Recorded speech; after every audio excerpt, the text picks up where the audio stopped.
So we just rolled up to the most famous nightclub in Germany, Berghain, in all its glory, the most famous club in the world. You can come in here and have sex, you can do drugs, listen to music, and you can fuck if you want. You gotta leave your judgment at the door. You're there to party and fucking see some weird shit. Tuesday, like almost 7:30 a.m. People are rolling out of their cook. Someone just asked me for ciggies. I'm gonna walk through here and the club's just through this area. I've been flying around Europe and I've just flown into Berlin and I thought to myself, I've got to fucking do this. I'm going to show you guys some of the most underground nightclubs in the whole entire world. So stick around and watch this, and here it is. So we're here at Royal Glendale and we're going to go hit up this free rave that is down in a place called the Suicide Club. So this is a kind of a market where a lot of people, I'm not saying everybody, but a lot of people will come and get their kids before they go to Berghain. So they can get dressed up. As you can see, all the clothes around here. People will do that and then they'll head into the clubs and try their luck. It's very grungy. It's an old train yard here. There's another nightclub there, Water Haze. Not open right now, but I get another one. Heading into this one here, there's a free indoor party today, and we can get some footage of a nightclub in Berlin so you can see what they look like. What are doing? All the clubs I've been to in Berlin, they all have like very interesting entries. Like that seems to be the thing that sets them apart.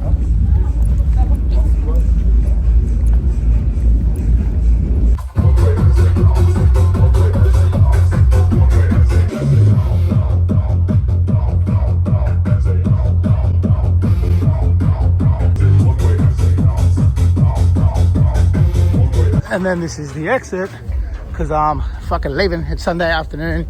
It's pretty cool in there. You can see the name there.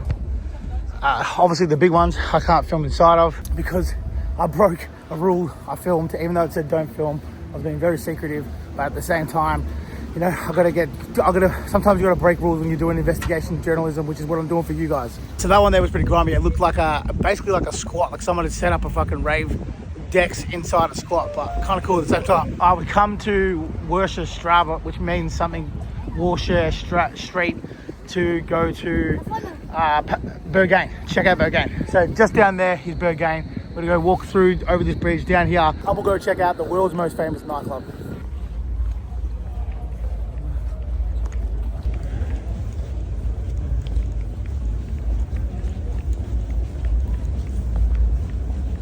So we just rolled up to the most famous nightclub in Germany, Berghain. If you've been on a nightclub, you should have heard of Berghain. So basically Berghain, calling it a nightclub is actually probably fucking offensive. Realistically, it's almost like the Sistine Chapel for clubbers. Opened in 2004. The actual means mountain and groove, so mountain groove. So the original owners of this nightclub used to run a thing called Snacks, which was a sort of a gay fetish club. And when that closed down, they found a new place to create Berghain, and behind me is that space. This is sort of like the Phoenix space of that original nightclub that was around at the time of the fall of Berlin Wall. In 2016, after having complaints about sound, it basically went to court and won a battle to become a cultural epicenter. So it now pays the same taxes as like a theater or like a museum. So it's basically been deemed a cultural epicenter or a cultural part of Germany. And it opened in this space in 2003, finally, after moving around and sort of closing in bits and pieces. But obviously with Berlin, you're not allowed to have phone cameras, so what I'm doing is very wrong. If I was to walk up to that line, they would knock me back straight away. Another little tidbit that they have is they've got no mirrors in the bathroom, so that if you're completely cooked, you don't shock yourself as you fucking roll up to it. This is arguably probably the most hardest club to get into. They basically knock back 70% of people, apparently, that roll up. The door guy, Sven, who are at a photo right now, scary looking motherfucker. He's basically the strictest door guy, and no one can get it right. So if they deem you as being try hard, if you look, basically you got to have a look. He's just got to have a feeling, and if he decides to let you in, he lets you in. Kind of like back in the day at Revy's, but way more fucking hectic. So people will shop at that place that we were at earlier today, and they'll buy their outfit and come down here. But if they feel like just buying it to get into Berghain, they knock them back. So you got to fucking not only got to wear it, you got to feel comfortable in it. Berlin gives Revy's a run for its money. It opens on Thursday night and doesn't finish up until Monday morning.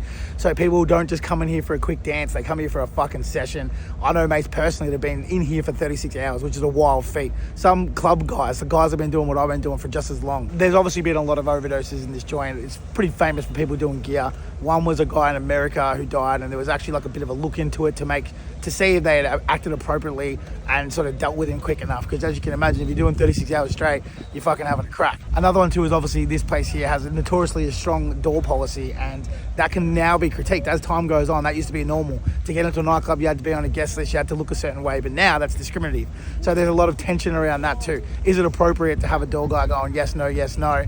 It could be deemed fucking racist, it could be deemed sexist, it could be gender politics, it could be whatever. But basically from there, it now is for everybody. But they do have rooms for sex. So you can come in here and have sex. It's a very open space. You can do drugs, listen to music, and you can fuck if you want. There's actually 6 rooms in this space. Number 1 is the main floor. They call it the techno cathedral. Artists like Ben Clock, Len Fakey, massive fucking thumping techno in that room. Then the next one is Panorama Bar, which is more famous for like house, tech house, disco.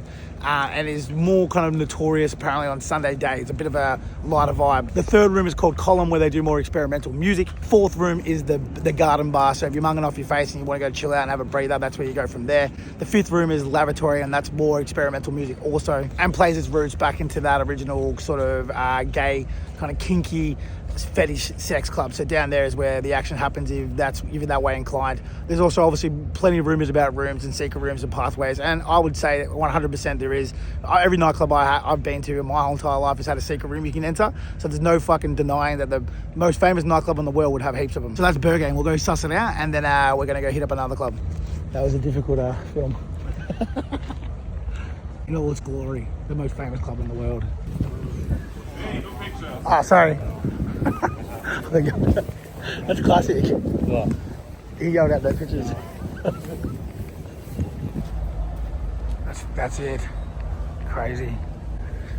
Can't believe I yelled out for taking photos. I knew I wasn't allowed to, but fuck. As I said, journalistic reasons call for breaking rules. So we came down from that way over there, but there's like a giant garden path, and you roll up to this club. I'll show you the back of it. Of the club. It's fucking huge. You can't really see the garden, you can't hear any music either, which is somewhat interesting. Obviously I wasn't going in, I was filming. I felt pretty bad because obviously it goes against the ethos of what the place is about, but in saying that, as I kind of said before, I document shit. That's what I'm trying to do. I'm trying to promote the space. I feel fucking horrible filming a place that's sort of anti that. I kind of feel like a bit of a sellout, but is what it is. Behind me is the actual building. You can see how fucking large it is. I have no idea what the capacity is. I'm guessing humongous. Looking at the line, I was a lot more, I thought it would be more daunting, but the way I feel like most people dress in Melbourne, they'd probably be all right. Like, it wasn't that full on, it was just people wearing black. But it's sort of, the guy who's doing it as a door guy would be somewhat of a hard job, because it was very difficult to tell who was being real and who wasn't. Some guys were rolling up in just green jackets and shit, and they were getting in. Other people had fucking full stuff in their faces and shit like that, and they were getting knocked back. The line wasn't that hectic now, but apparently the line can get up to like 10 hours. So people can wait up to 10 hours to get into that joint. But that one there, I don't know how long it was. I probably only saw like 5 or 6 people get in, but they got greeted. And then as I walked past with my phone out, the security guard goes, "Hey, no pictures," which was somewhat iconic. But we'll continue on to some of the most famous clubs in the world.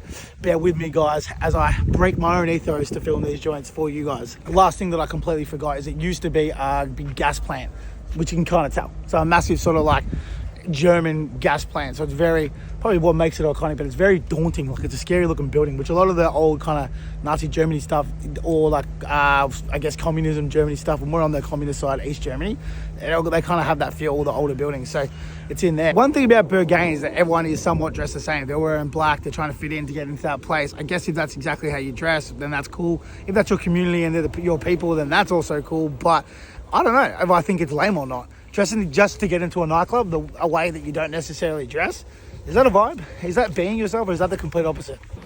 It's Tuesday morning, but it's actually still open. There's people still walking in and out of here. But here you can see it. So this is Tresor, which is one of the most famous nightclubs in the world. This guy's still on the door. This is the venue. I won't do the yarn here because you get in trouble for filming, so I'll go down the road, but that's a little sneak peek of one of Berlin's fucking most iconic nightclubs and record labels. Pretty fucking sick. Walk down here. These green dots seem to always be around nightclubs. I don't know what the goal is about that. So Tresor, and I'm probably saying it wrong, the name, because I feel like I can't speak German at all. Even when I say Dankeschön, I know it's wrong, but it is what it is. So Tresor is arguably one of the most iconic techno clubs in the world. It's raw, it's pulled back, it's not fancy, and it's like that on purpose because it's always been more about the music and like the art side of the music than about the decor, and that's sort of like their ethos. In 1991 it opened, or 1990, and basically it was when the Berlin Wall fell. So when the Berlin Wall fell, both sides, West and East Germany, would come and they would dance to techno. It's always been up front, it's always been in your face, it's refused to be different, and it used to be in a different space. It used to be in a space that was like an old vault, and Tresor actually stands for like safe or vault, which is a representation of the actual venue, but also a representation of the fact that it was a safe place for East and West Germany's to come along and rave and dance, I guess. So other than that, apparently the old venue, which they got kicked out of around 2005, was so fucking hot that DJs used to bring their own oxygen masks to sort of like be able to breathe and get through the sets, which is fucking insane. You can imagine how hot and sweaty that thing would have got, especially the fact that it was a vault, like an old bunker. But basically, on top of that, so around 2005, the pressure from government and just regulations and laws got too much, and they actually had to leave the old space, which I'm not going to go to. I might show a photo right now.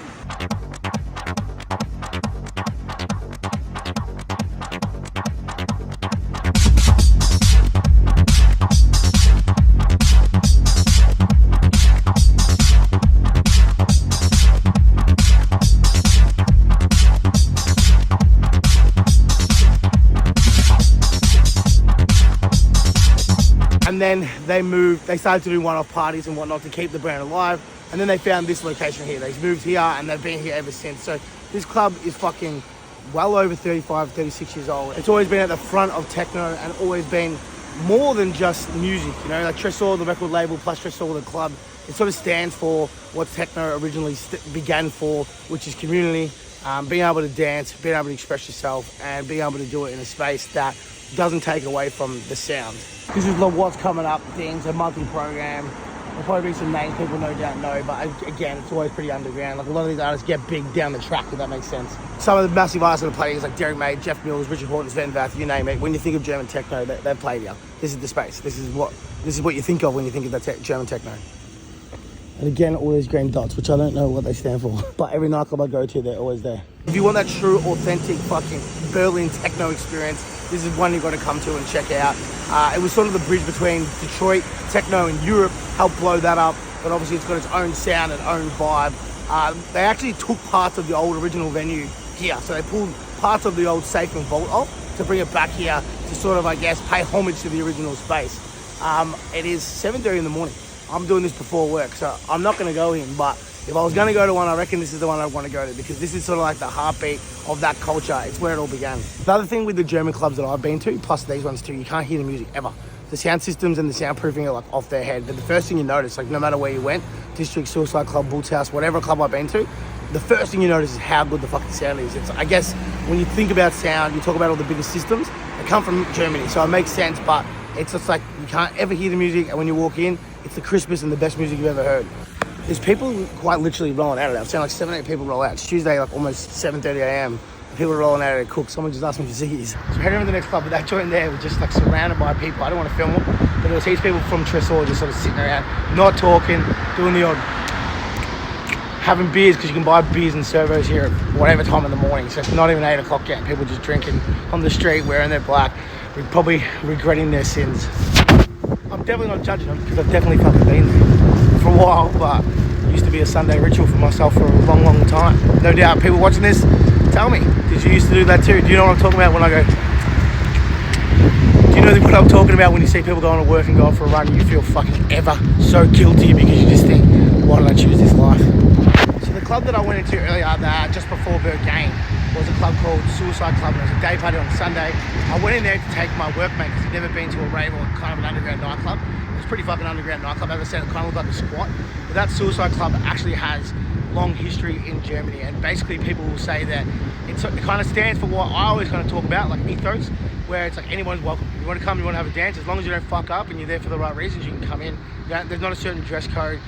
It's obviously still attracts people who are into dance music because it's heavy. As you would have heard, that dance music is very fast and quick, and it's electronic as it fucking comes. You're not going to hang around there if you don't like it. But it is being sort of known as the place to go. If you get knocked back from Berghain, you can go there pretty easily. And then second to that, it's got a cool history. It used to be illegal. It used to be illegal against the train station. Someone built the club there and it was a legal nightclub. Sound system was fucking elite, to be honest too. And then eventually over time, they got the permits, don't ask me how, and they basically turned that illegal squat into a nightclub. So that is Suicide Club now, and it's worth checking out. It was funny because I took my workmate, and as I said, he's definitely not into that shit, and he lasted about 1.5 minutes, and then I went back in and sort of sussed it out for a while, and I said, would you go back there? And he goes, I didn't want to touch anything, mate. But it was a good place to be able to take him really, really quickly to sort of see what it's all about. Now we're here at Kit Kat Club. We'll go for a little bit of a walk around.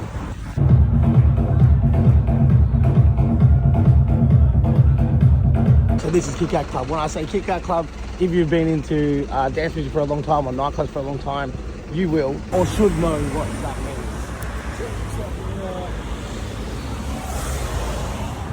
But basically this club here couldn't be more German. It's basically a bondage / BDSM / kink / fetish club / techno club in Berlin. And it's been around since 1994, so it's one of the most iconic and longest standing nights. You can't get in here if you're wearing normal clothes. Down the road it's all black, Berghain's all black. There's the traditional sort of Berlin fashion. Here you've got to be latex, leather, think gym costumes, all that kind of shit. If you're not coming in like that, then you're not getting in the club. We'll go across the road and have a check of the building too, from a bigger standpoint, because it's actually a pretty beautiful building. Over here is fucking super cool too, if you're into this sort of edgy, industrial, German techno. Conveniently, there's a train station right next door too, which I did not know. So this is open on weekends. It's actually open on Monday nights. Again, like all the clubs here, they don't shut until people leave, like 11, 12 o'clock in the morning. Kit Kat Club is about expression. It's not just about wearing or being kinks or fetish. Anyone can go there. You gotta leave your judgment at the door. You're there to party and fucking see some weird shit. It's been a massive space and safe space in the early 90s for the LGBTQ community, but also too just people who want to try different shit or into that stuff. We had our own version of that in Melbourne. It was called Hellfire, but this is the OG. This is probably more hectic. It actually started in 1984, so Hellfire started in 1991, so this is a better version. This is probably a more polished version of what Hellfire originally was. I said before it was a techno club also, but basically it is a techno club. It's an electronic music club, but it was sort of originally began with like trance and goa, so it's sort of like, I think psytrance is probably a good way to explain it. But experimental sounds and whatnot. The music was being one big part of it. It was obviously the fucking soundtrack of what was going on in there, but again, it wasn't completely what it was about. This joint is definitely about radical sexual expression, but it's not just about that. And because of that and the public sex that people know that goes on in there, it has come up against regulation bodies and government and all that jazz. So it's actually moved heaps of times. This is not the only side of this space. It's the current site. It's sort of been a bit of a long-standing site, but this is not the only space that Kit Kat has lived in. The guy who started this was an Austrian filmmaker, and some famous people that have been here probably won't surprise you, but like Marilyn Manson, obviously, and then Rammstein were regular to this joint. So if you're into 90s fucking rock metal, you'll know who they are. And artist-wise, everything from Miss Kitten to Oliver Huntman to fucking Paul Van Dyke. So all the massive artists that you think of when you think of Europe have played here.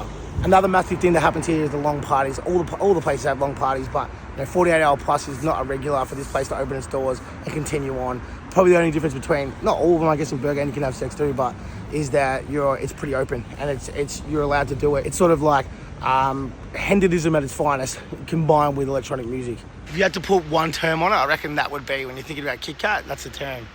Can't jump the fence. I'll see if I can peek in there a bit more. Pretty cool. That's the big art. All right, now we're going to head over to the old Watergate, which is closed now, but then we're going to go to another place called Cata Blue, which is open now. So Watergate is just coming up here. We're in that same sort of precinct, the Suicide Club, as Raw Glendale, which has got like multiple clubs to it, but it's sort of like a, how to explain, like a market kind of industrial, but also too at the same time, hipster area, art focus far right, and then Berghain's not far from here either. It's probably like maybe a kilometre. So we're going to come up on Watergate, but this is the Berlin Wall. This is the one part. They call it East Side Gallery. So this part here is the part that, is famous. No doubt you've seen this photo here. This is the one that people painted back in the 90s when the Berlin Wall came down. And basically they painted it. All these artists came, uncommissioned, came and did it. And then they were like, we're going to rip it down and they're going to cut it in pieces and sell it to, or not sell it, but give it away as momentum.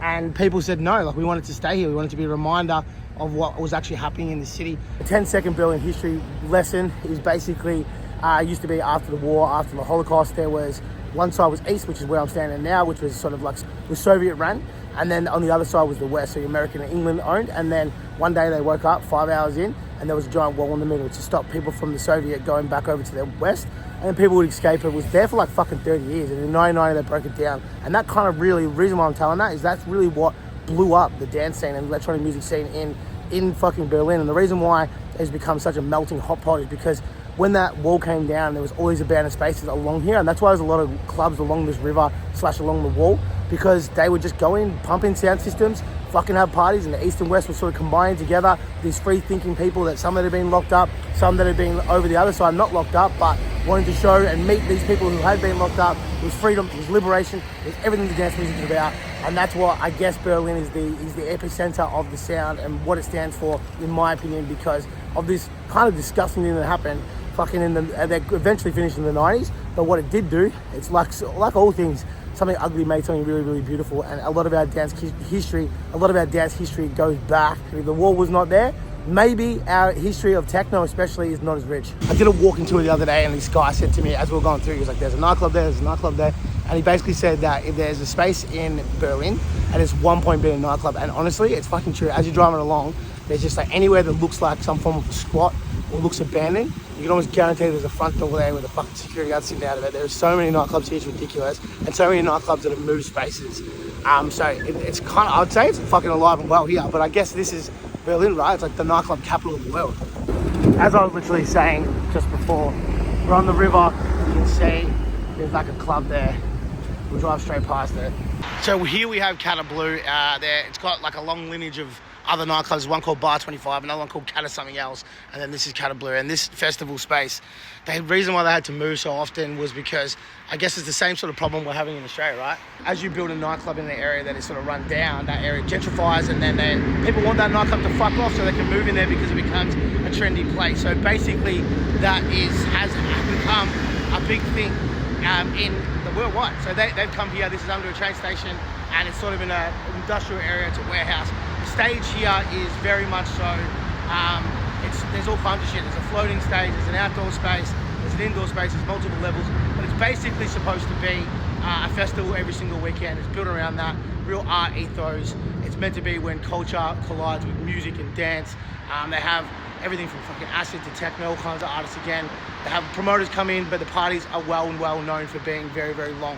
So super long parties that go for 48 hours to like, you know, onwards. And the idea of it is that you get lost here. So you come here, you don't know what day it is, like that's the idea. But the sunrise parties are supposed to be mostly the epic. I was gonna try and get here at sunset, but I missed it. But it's actually on the river. I'll run past the river when I get back in my bike. We're gonna head to Watergate. But this club here is still running. It's been around since 2014. Even though it's had its trials and tribulations and it's run into regulation like every place here, it's still running strong. It's one of the most popular nightclubs and one of the most rich in culture nightclubs in Berlin, in the city. So sick. See if we can see it on the side of the river. I doubt it. It's very, very hard to get footage in Berlin because, as you know, ban people filming in all the spaces. They take it real serious. If you pull your phone out, it's not even the punters will take it serious too. If they catch you, you'll be turned on. But if security catch you, they'll kick you out. That's the space. It's fucking sick as looking space. This is very much, as I said before, like artists collide. So a lot of this stuff has been built by local artists. Someone just walked out there before. I'd love to get over there and just poke my head into that garden, but someone walked out there before, so I don't want to piss anybody off because Germans get real angry when you fucking film shit. So that over there, that boat stage, which you're probably not going to see how my camera goes. Oh, you can. That boat stage is part of Cata Blue. You can't see in there's all trees around it, obviously, but that is the back end in space. In between those trees is that Cata Blue. It's more about being sort of indoor, outdoor, sunrises, the whole lot. Everyone I know who's come here has been like, bro, you got to go there fucking to sunrise. That's the best time. Back on the river, the Watergate, it basically was an old office space repurposed into a nightclub. As I said before, basically everything here has been repurposed into a nightclub. We're going to see it over here on the border bank. It opened up in 2000. There it is, right there. It's no longer there. It's been shut down. It finally closed in 2022 because of rise of rent, cost pressures, people spending less money, and obviously COVID, pandemic. Some people cited it as like the death of nightclubs in Berlin. Obviously there's still heat, but the culture was rearing ridiculously pre-COVID, but a lot of people say it's too hard to continue to do this. And that's a worldwide problem. It's not just a Berlin problem, right? We're seeing the same thing in Australia. We're seeing the same thing in America. We're seeing the same thing in Techno City, Berlin. This club here too, super strict policy, couldn't film. It was one of the must-see things to do. When it first started, it kind of did more like breaks, hip-hop, dubstep, different styles like that. But down the track, they eventually kind of moved into deep house and tech house, and they kind of like say that it broke that sound in Berlin. Obviously that sound wasn't super popular, but artists like Solomon and people like him have been credited for kind of blowing up in the space directly behind me. It's one of the most iconic nightclubs in that era. 22 years is a long fucking time. Everybody that I know who went here reckons it was absolutely sick. And again, marathon long parties. The sun would come through those glass windows. People would be out on the decks having darts, basically under this massive fucking bridge in the middle of Berlin. And it was iconically Berlin, right? So this is a pretty sick space, but the guys who owned it, when they ended the lease, they said they'll never renew it. They're not paying for it to sit here. It is properly done. It used to hold about 800 people, so it was hard to get into, obviously, and through some of the biggest and best parties, but it is done. So structurally, this will never be a nightclub again.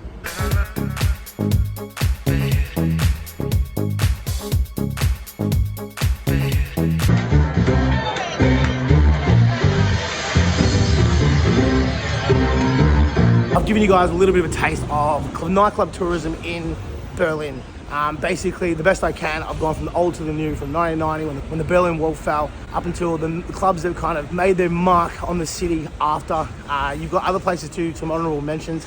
Blank is another one. If you're coming down here, you want to check it out, definitely suss out that club. It's another one that's fucking very, very famous and has done a lot for the dance and music scene. Another one called Sisyphus, which I didn't get out to because it's like 30 minutes from the city. I was actually trying to get on the guest list on Sunday, and it was getting too difficult because the guest list spots were full because it was their birthday. So basically Sisyphus is like, it's like a festival every weekend. It's this giant space. I'll put up some photos of it. It's fucking looks mad. So if you're going to come here, definitely go check that out. That was the one that I definitely wanted to check out. Actually, I could get on the guest list, but the guy told me the guest list line would be up to 3 to 5 hours. And I was like, fuck that. So anyway, if you're younger and you're more fucking hungry and chomping at the bit to kind of experience that sort of shit, and you're willing to wait 3 to 5 hours, Sisyphus is definitely an honourable mention to go check out. Kind of like Cat of Blue, but like on a larger scale. It's that kind of art meets music, meets festival, meets outdoor space, meets 24-hour parties. The parties start on Friday and they go all the way through to Sunday. You can stay there for a couple of days if you want and lock in, or you can just visit it for the afternoon. It's totally up to you. I'll see if I can find some footage and I'll add it here.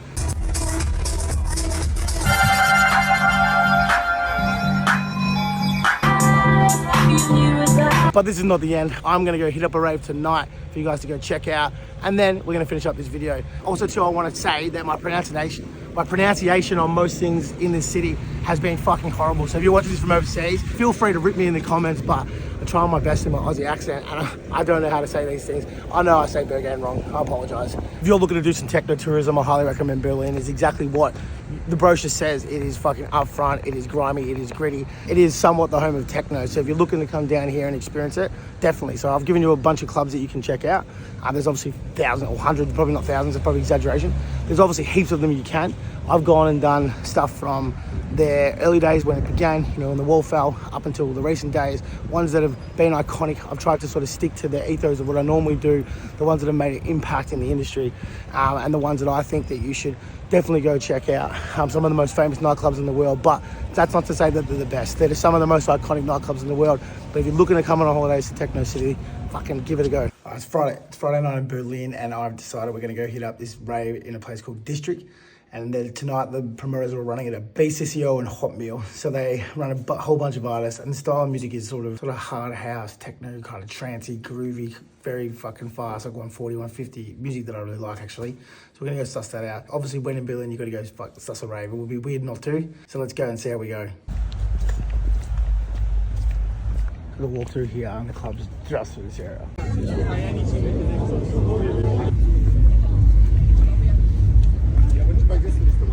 We just checked out the BCCO and Hot Meal raved in fucking somewhere in Berlin. So I hit this one up, and it was a major fuck around for me. So basically, I rolled up and didn't have cash on me because I thought I could pay card because came to Melbourne, and I was wrong. So I walked straight through, and the line wasn't that bad. And then when I got back, the line was fucking humongous. And I'm here for work, so I couldn't stay there all night. I just had to check it out. I had this thing stuck on my camera to make sure that I couldn't film, and they were pretty clear about that. They're like, if you film, you're gonna get in major trouble, we're gonna kick you straight out. So in and out, it's like 1 a.m. now. I'm about to hit the hay because I've got international businessman shit to do, but pretty fucking sick. It's exactly how you imagine. I went to Boots House earlier this year. It was the same sort of vibes, very industrial.